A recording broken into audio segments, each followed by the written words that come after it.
Olá a todos, aqui é Prof. Rafa Gomes do Polo de Nilópolis e hoje eu vou apresentar para vocês o módulo 17 de Física, Impulso e Momento Linear. Assim, nós estamos tratando nos últimos módulos sobre o conceito de energia e a sua conservação. Mas, além da energia, também temos outros conceitos que aparecem sendo conservados em determinadas circunstâncias. Esses conceitos, eles começam na nossa discussão através do conceito de impulso. O impulso, que é escrito com a letra I maiúscula, é uma grandeza vetorial que altera o movimento de algo, de um corpo, ao se aplicar uma força em um tempo. Então, o que acontece? Nós temos que o impulso, aquilo que os jogadores de vôlei, por exemplo, fazem para pular e efetuar o bloqueio, que é um dos fundamentos do voleibol, aparece na física também. Esse conceito ele serve para a gente alterar o estado de movimento, para alterar o movimento de alguma coisa. Daí, as duas grandezas que influenciam lá na altura do salto do jogador de vôlei são força e tempo, e eles relacionam que quanto mais forte o atleta empurra o chão, ou seja, quanto maior a força, maior o impulso. Então, uma força muito grande vai fazer com que o atleta consiga pular mais alto, vai ter um impulso maior. Mas além disso, o outro fator, que é o tempo, ele aparece quando nós dobramos os joelhos. Por que a gente dobra o joelho para conseguir saltar? Porque, dentre as razões, quando nós fazemos isso, nós aumentamos o tempo que nós estamos empurrando o chão. Então, quanto mais tempo a força for aplicada, maior vai ser o impulso. Então, quanto maior o ΔT, maior o I. Tudo bem?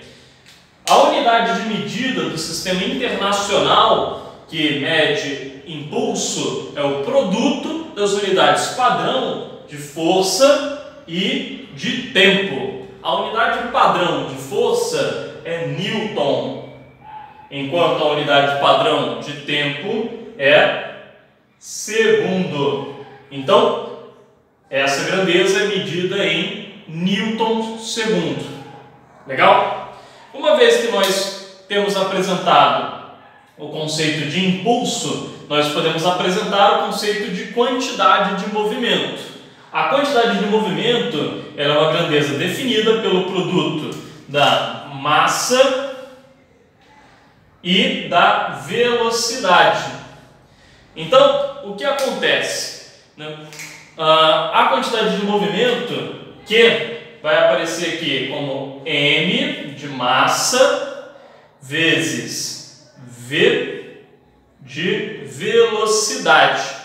Essa grandeza ela está associada também com a facilidade ou a dificuldade de você conseguir efetuar uma frenagem, por exemplo, frear veículos. Além disso, numa eventual batida, numa eventual colisão, é essa grandeza aqui, a quantidade de movimento, que determina a possibilidade de um impacto, o quanto esse impacto pode ser prejudicial.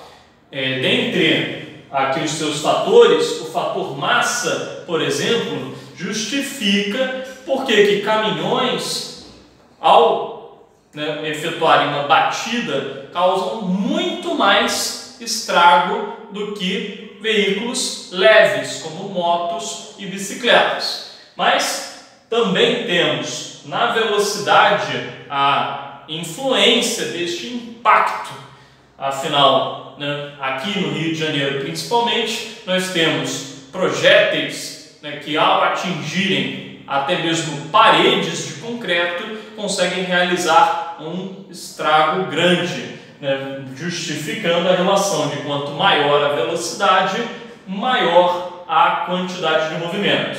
Do mesmo modo que a gente fez a relação do impulso, nós podemos fazer aqui. E assim, nós vemos que a unidade padrão da quantidade de movimento é o produto das unidades de massa, que o padrão é quilograma, vezes a unidade padrão de velocidade, que é metros por segundo. Então, a quantidade de movimento aparece como quilograma metro por segundo. Assim, a gente fecha a apresentação destas duas grandezas e passamos para a correlação entre elas. O impulso e a quantidade de movimento, eles se correlacionam através das suas equações. Por quê? Nós podemos observar essa relação através de suas equações. Ao definirmos impulso como força vezes intervalo de tempo, nós temos que a força, pela segunda lei de Newton, ela é o produto de massa vezes a aceleração. Então, no lugar do F, eu escrevo m vezes a vezes ΔT. A aceleração, por sua vez, é a razão entre a variação da velocidade e a variação do tempo, o intervalo de tempo. Daí, isso tudo vezes intervalo de tempo nos viabiliza que nós simplifiquemos aqui os intervalos de tempo, ficando m vezes ΔV. M vezes V era a quantidade de movimento. M vezes ΔV é a variação da quantidade de movimento. Então, no fim das contas, o impulso ele é também encarregado de variar a quantidade de movimento. Finalmente, o último aspecto que é importante de nós tratarmos é a conservação da quantidade de movimento. A gente encontra aqui, num sistema isolado, a quantidade de movimento inicial ela é igual à quantidade de movimento final.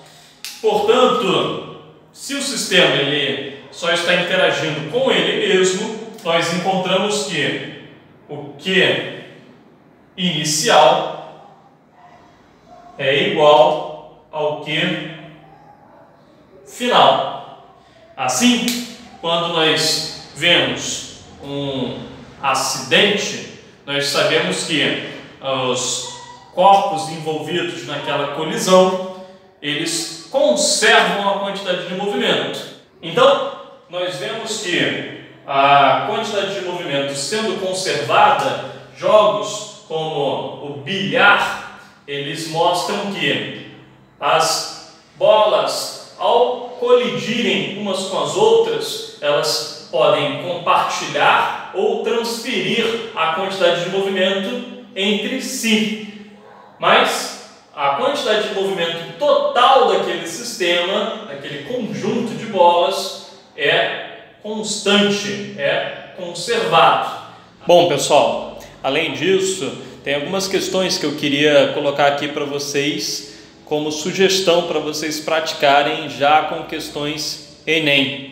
Se vocês tiverem dúvidas, peçam ajuda aos seus mediadores de física para esclarecer e praticar as resoluções. As questões são as seguintes: a gente tem a questão 111 do caderno azul da prova do Enem 2019.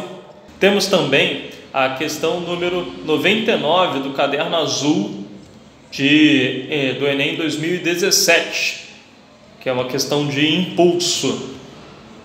Temos a questão número 69 do caderno amarelo do Enem de 2016.